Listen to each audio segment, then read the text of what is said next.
Okay, first question. Omik has asked how not to feel trapped on a long haul flight. So whenever you're trapped, right, or you're having that thought that you're trapped or that fear, and you have that intrusive thought, I want you to go through this question framework that really helps. First, is it true? So what is your anxious thought saying? So let's say the anxious thought is saying, oh my God, this plane is going to crash, or I'm going to have a panic attack, or whatever it is, right? Is it true? Are you having the panic attack now? Has the plane or the plane crashed now? Is it actually true? Then ask, how do you feel about that thought? Okay, how do you actually feel about being trapped on this plane? Where do you feel it in your body? Now, third thing, ask, how would you feel if you didn't have this thought or fear of being trapped? Oh, well, I'll actually be more relaxed. I'll be more chilled back. I'd be breathing properly. I'd be staying in my seat, speaking to the people next to me, whatever it is. Then look at different things in the past where you have been on a flight and you've been calm, or you've been trapped for a long period of time and you've been calm. Give your brain genuine evidence that matches the belief. Highly care. All right. Next question. Hi guys. All right. Anxiety and fear. What should I do? So, see, with anxiety and fear, guys, everyone is so focused on the habit that's gonna fix it or the medication that's gonna fix it, and no one real and everyone is willing to do years of talk therapy before they just understand that the reason you have fear and anxiety is because your nervous system is dysregulated or sensitized, and the bottom line is that you feel unsafe, right? Whether it's health anxiety, driving anxiety, agoraphobia, whatever it is, your nervous system feels unsafe, which has produced these symptoms that you have. So, first thing, learn how to actually respond to anxiety and fear. Whenever you're scared or whenever you're anxious, you need to have the same attitude to yourself as you would like a scared puppy, right? You wouldn't like rush the puppy or force the puppy to calm down or go away, would you? No, you'd be gentle with it, you'd be soft with it. Do the same with yourself. Another analogy you could use is, if any of you guys are parents, how would you treat your child, right? If any of you guys have a loved one, like, how would you treat that parent? How would you treat that best friend? How would you treat, your boyfriend, your spouse, that other person that you love, if they were feeling how you felt? Now, other things that can help immediately in terms of instantly making you feel better: regulation tools, diaphragmatically breathing, not running from it. Sit with your anxiety and fear. Don't run from it. Don't distract yourself. Don't Google it. Don't go on your phone. Don't try and text someone for reassurance. Genuinely sit with it. Okay? All right. Next question. Hi again, Lika. All right. Ayo, you're really helping me through my anxiety attack. I'm glad, right? Sandra, how do you deal with constant self-doubt? So the thing is, right, if you're doubting yourself, at the moment your brain has that belief, Sandra, and anyone else that struggles with this, at the moment your brain has this belief, like, of all the things that you've gone wrong in the past and you've doubted yourself in the past and you were right, your brain has this list of proof that it is like the why you should doubt yourself, right? So you have to give your brain a reason to not doubt yourself by reframing it. You can even use the same question framework. Like, is it true? Is it absolutely true? And then what's the opposite of this thought, right? So you doubting yourself about whatever this specific circumstance is, how would you feel if the opposite of that happened? Like, the thing that you're worried about worked out better than you could imagine. Meditate on that thought. Reframe with all of these things, and then do this alongside actual action, right?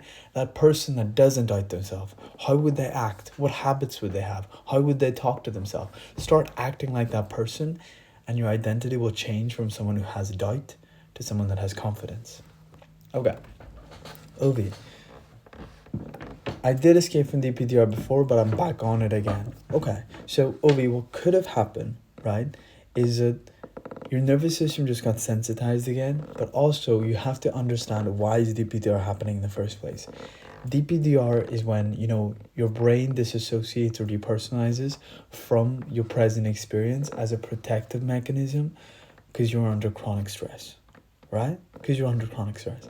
So you have to show your brain that it's safe to be present and you don't need to dissociate anymore. So with DPDR, don't worry about having the DPDR or when it goes away. Let go of that. Let go of trying to solve that or figure that out. Just let go of that. What I would do if I were you is focus on things that are in your control. Mindfulness is in your control. Doing meditation is in your control.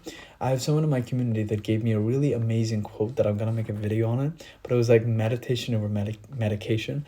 And I love that quote, right? But like genuine meditation, not the type of meditation where you think, oh, I'm supposed to feel a certain way. This is just how to actually be present when you're eating, when you're talking, when you're living your life, when you're working, whatever it is. So anyway, back to DPDR instead of the meditation round. So with DPDR, focus on stuff in your control.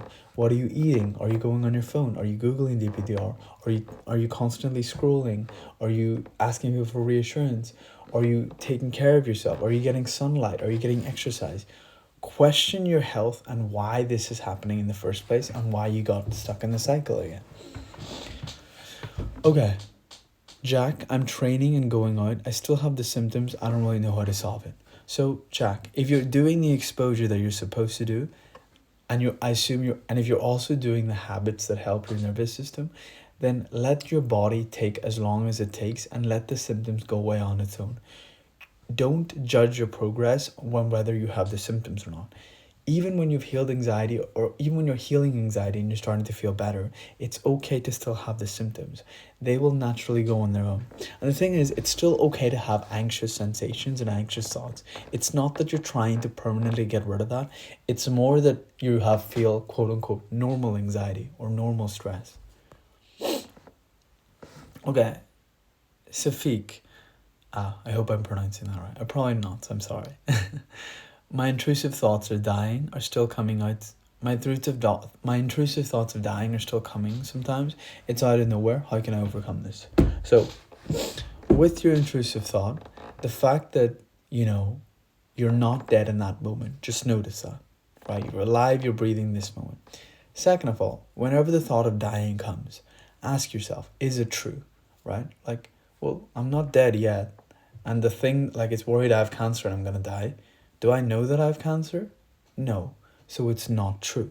So the first thing you want to realize with intrusive thoughts are that they're not true and your brain is just giving you an intrusive thought because it thinks it's protecting you.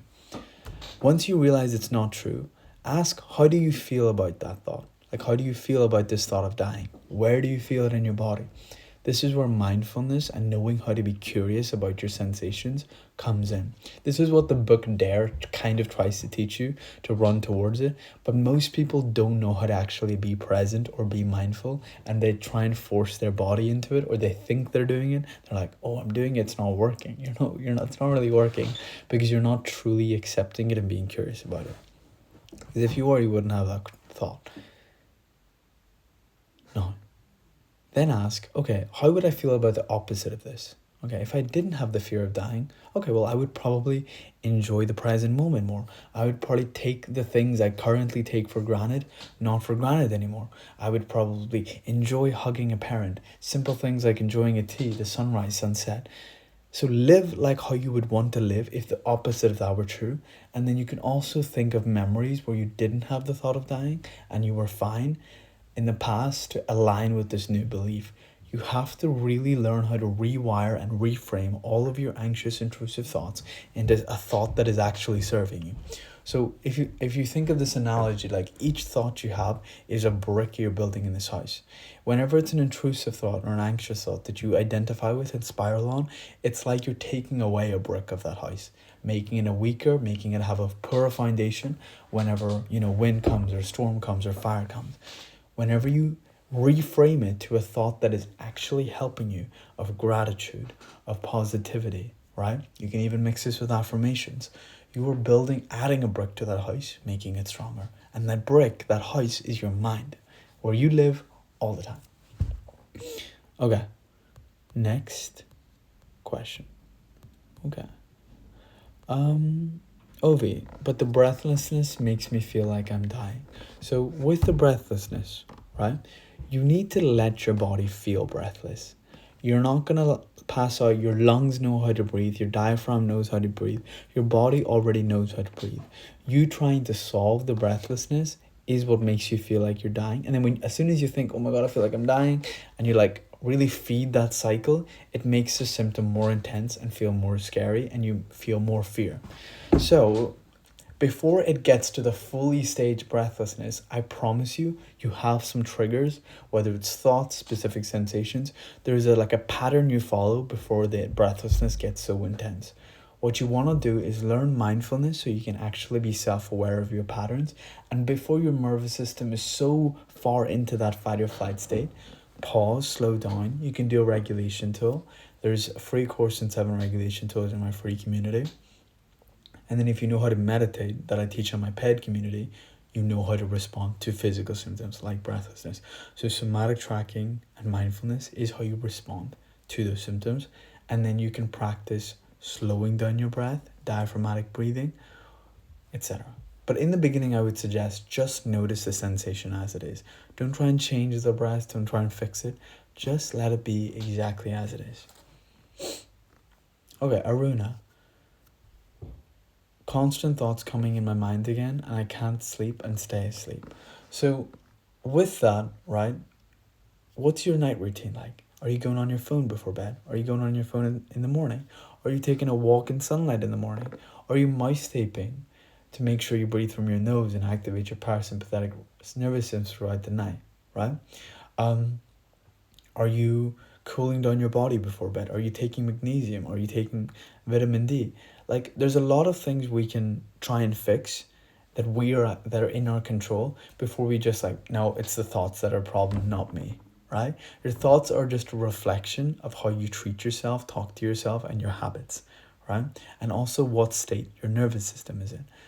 So practice resting, practice regulating your nervous system, and naturally your sleep will improve. Because thoughts are okay. What's wrong is that your body is trying to go to sleep, but your nervous system is in fight or flight, so it thinks there's a problem or a threat, so it's gonna have more anxious thoughts. Now, whenever you're out of fight or flight and you're in a parasympathetic state, your body will know to shut off those. It shouldn't be on anyway, unless a bear is chasing you in the bed or whatever, right? Okay. Came off night shifts and my anxiety came so much, said P. So I relate to that as well. My partner is a nurse. My mother was a nurse. My sister was a nurse. Doing night duties as a nurse or anyone that does night shifts in their job, try your maximum, unless it's absolutely unavoidable, to get a different job.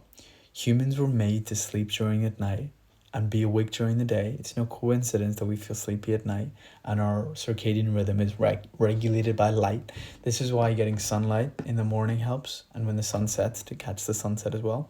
But getting just morning sunlight is helpful. But yeah, for anyone doing those night shifts, try and not do them, I guess. Okay, next question. Did you struggle with things like not feeling real? Is this just anxiety? So the not feeling real is a common symptom, and what that's usually called is called DPDR, right? Where you feel not real, you feel like you're kind of in a dream. You sometimes feel like you're almost watching yourself as a third person. That happens whenever your brain is in a chronic stress and your brain disassociates as a protective mechanism. It's actually your brain trying to protect you, funny enough, not actually to be addicted to you. Take risks has asked, why do I sleep for 9 hours and still feel tired but can't sleep? It's weird. So one, even though you're actually in bed for 9 hours, you're probably not getting deep quality sleep for all those 9 hours, right? And you're probably not breathing from your nose. So if you're breathing from your nose, like you wake up with a dry mouth, or you wake up not full rested, or you snore, buy some mouse tape. If you don't want to buy anything, just use regular tape as long as it's not too rough on your lips, and just wear that. Trust me, it makes such a difference to your sleep quality. Second thing, right? Whenever your nervous system is stressed throughout the day, your body needs more sleep to recover. So even though you're getting 9 hours and you think, oh my God, I'm getting all this sleep, why am I not feeling more energized? Because your body's literally using all that sleep to try and recover and heal your nervous system, right? And this is why once you do start healing, you start sleeping more than usual, because your body needs that time to recover. So even though you're sleeping for 9 hours, or even if you're not, or you're in bed for 9 hours, your body's trying very hard to try and reset and rest and heal from that stress.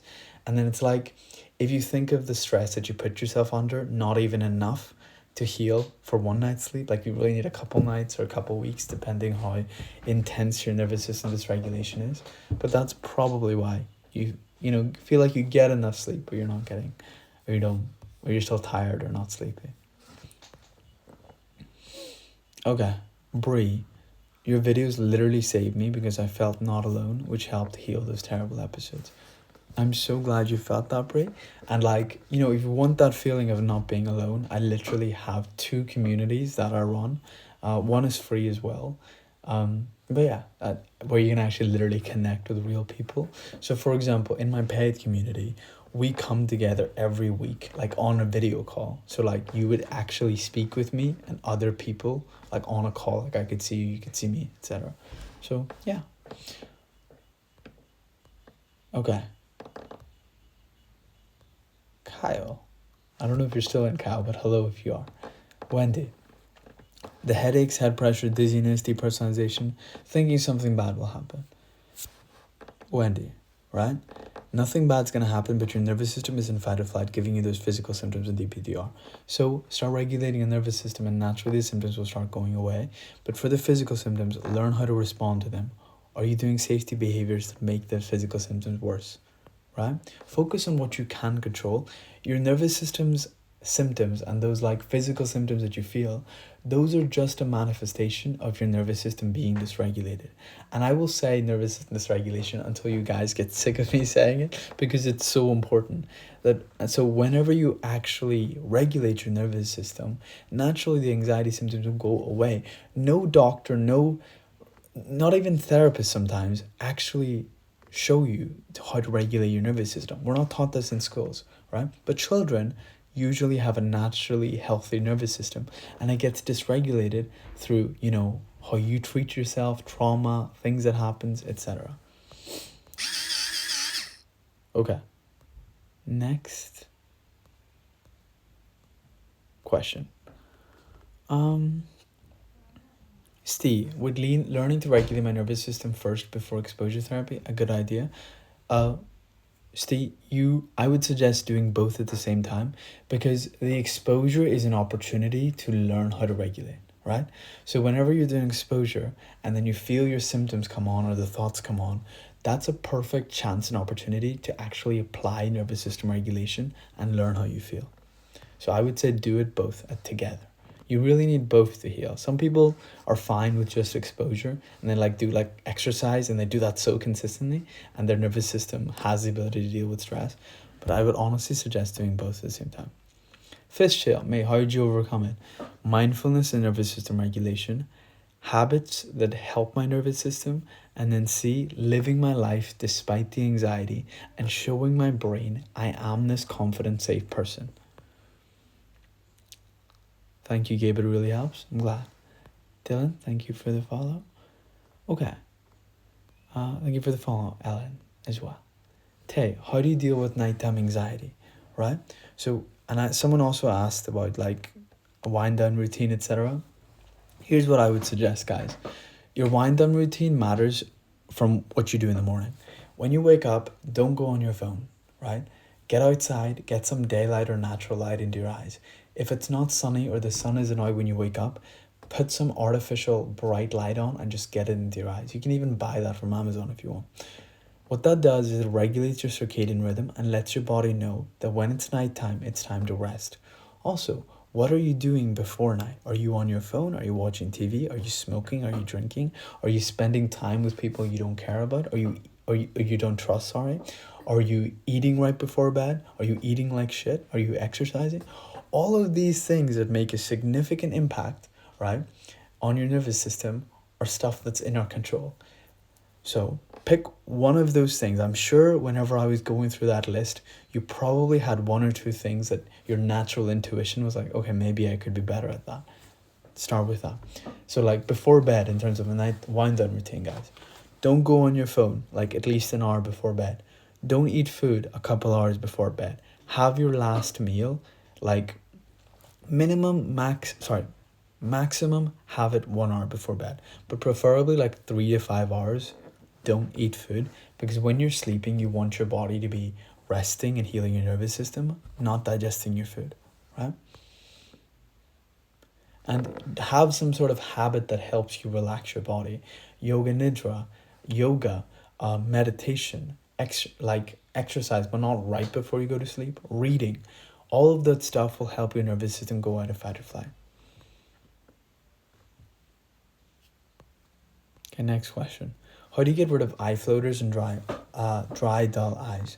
So one thing that most people don't know is that your eyes are actually connected to your nervous system. There's something called your peripheral nervous system, right? So with eye floaters, they could be caused by stress, but they could also be caused by deficiencies in your body. So like, what type of food are you eating? Are you eating whole foods? Are you eating prebiotics, probiotics? Those stuff will help. Now, in terms of your eyes, if you feel like your eyes are dry, dull, moisturize your eyes, right? Stretch out your eyes. You can do eye exercises. Every morning I do eye exercises. So I don't know if a lot of you guys might not know this, but I got laser eye surgery. So I used to wear glasses, and on my first paycheck when I got my job, I spent it on like laser eye surgery because I had glasses all my life. I hated them. And then because I want to maintain my 20/20 vision, right? And I don't want to go back to bad vision. I do eye stretches and exercises every morning, and they help anxiety too, because your eyes are connected to your nervous system. So mind what you're eating, let the eye floaters be with there. They'll naturally go away when you start treating your body with some love and respect. Your better self. I swear I think that's Natalie. Hi Natalie, if that's you. Okay, thank you for reposting. Tamana has asked, I've been trying to work on meditating while just living life. I've been having trouble sleeping. Good that you're trying to meditate while living life, because you really need to practice how to be present as you're living life. If you have trouble sleeping, do everything that I said, or at least start with one and to see how you feel. Ellen has asked, how to get out of my house when I have really bad anxiety. So instead of setting a goal that you have to get out of your house and like go to this place, try and leave your house for like 5 minutes and do that consistently no matter how bad you feel, and build yourself up.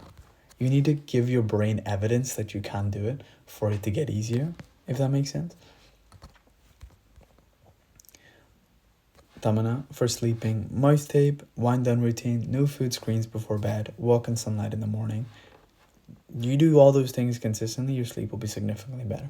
Also, if you're deficient in magnesium, most people are, because it's quite difficult to get enough magnesium from foods, take a magnesium supplement at night. Get it from an actual night healthy brand that doesn't have processed supplements though.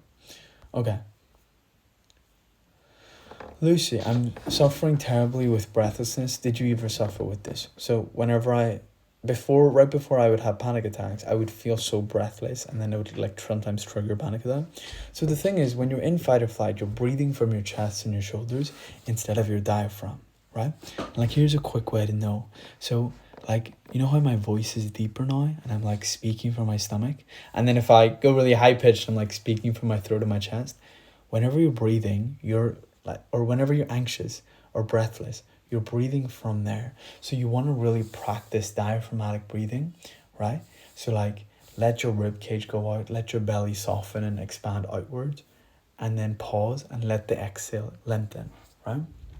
I would suggest doing that. And also box breathing. You won't pass out. You're not gonna suffocate. Even if your mind or body makes you feel like that, you're not. So practice that with the breathing technique. Alicia, you're amazing. I always watch your videos. Thank you, Alicia. All right. And thank you for the repost as well.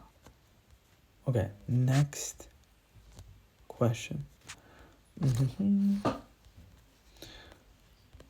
How do you sit with your symptoms? What do you mean? This is where, like, actually sitting and feeling your symptoms and being curious about how to feel them.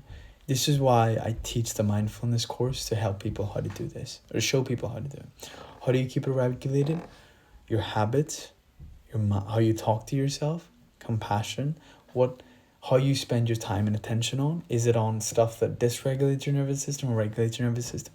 Make a decision every day through your habits and choices and the spirals that you go into, are those decisions that you're making, is that taking you towards anxiety or is that taking you away from anxiety? That should be enough. Alicia, how to regulate your nervous system? Your habits, Alicia. So start with mindfulness. Learn how to sit with symptoms, somatic tracking. If you don't know how to do that, join my communities. Second thing, right? Your habits. Are you researching your symptoms? Are you doing any safety behaviors? Are you constantly talking about your symptoms, watching anxiety content, etc.? Right? Third thing, actual accountability and consistency. See the changes that you have to make. Don't do them for a few days or even just a week and expect to be healed. You need to be consistent. And by the way, I'm including exposure in your habits. It's a habit. You need to make being social a habit, going out of the house a habit, being alone a habit. You need to make these things habits, right? Until your brain realizes you're actually safe. Hi, Tiffany. Right. Steve, you're welcome.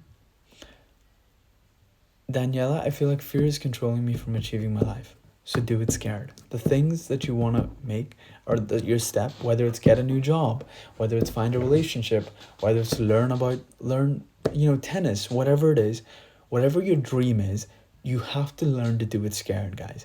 That perfect day is not going to come where the fear or anxiety isn't there and suddenly you can take action.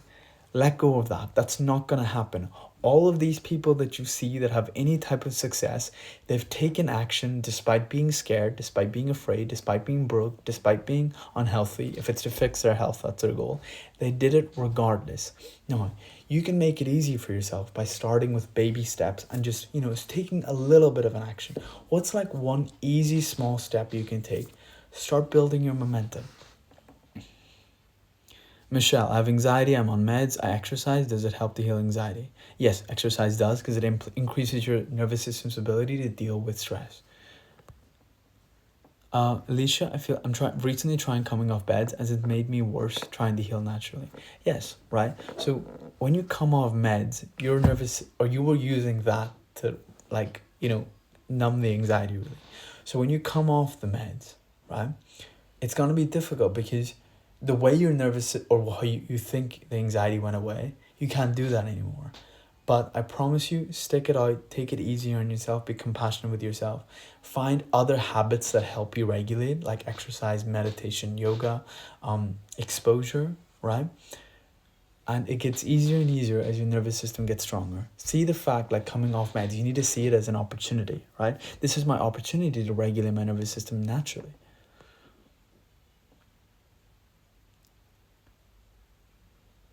Seema, bro, I have a panic attack today all the time. Box breathing helps with panic attacks. EFT tapping does too. Simone, help with health anxiety. Stop talking about your symptoms. Stop Googling your symptoms. Stop body checking. Stop body scanning, right? And going about your day. You need to do things despite health anxiety, right? But usually with health anxiety, the first thing I'd make people do is stop all your safety behaviors. Alicia, have you healed my nervous system completely? Yes. Right? So it's not even about it's not even about like getting to a certain place. It's just that your nervous system is your best friend, but you have to make it your best friend, right? So in terms of anxiety symptoms that I used to have, I don't get them anymore. I might get a normal anxious feeling like every normal human being, and that's okay. I won't use it to have a setback and be in like this like cycle for like weeks or months. My site is unreal. Is this because of my anxiety? Yes, sounds like DPTR. Don't go Google it. Just focus on what you can to regulate. I will answer a few more questions, guys, and then I'll let you guys go. So can you heal anxiety even though you're pregnant and can have many hormones?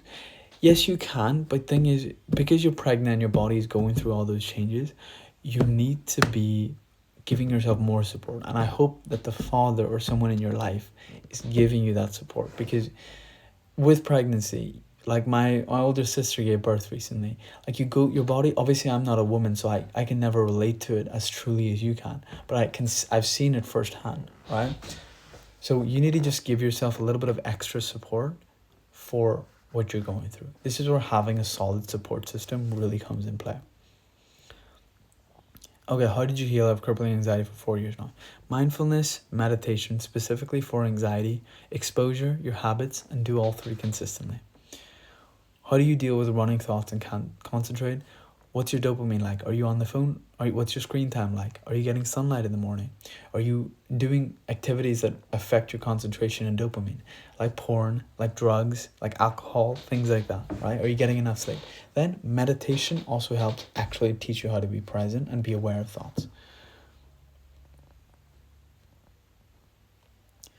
Jordan, what's your opinion on EMDR therapy? So I think it's more effective for some people, and then it's less effective for some. I've heard so many mixed things about it, but yeah, I guess you have to try it if you really want to. But I've heard a lot of mixed opinions about it. For some people, it's really helped. Other people, I haven't. Like for example, my sister got it. It was helping a little bit, but then it just was a waste of money. Okay. What are some signs I'm healing anxiety? Ted, you'll feel more calm. Obviously, the symptoms might be less in intensity, but I don't want you guys to use that as a baseline because your symptoms can still be there while you're healing. Second thing, you might start feeling more tired and sleepy. That's healthy. Your nervous system wants to rest and heal. You might notice memories from childhood or memories in the past. You might just find yourself slowing down more and feeling more present. The days might feel longer in a good way, right? All right, guys, this was amazing, and I have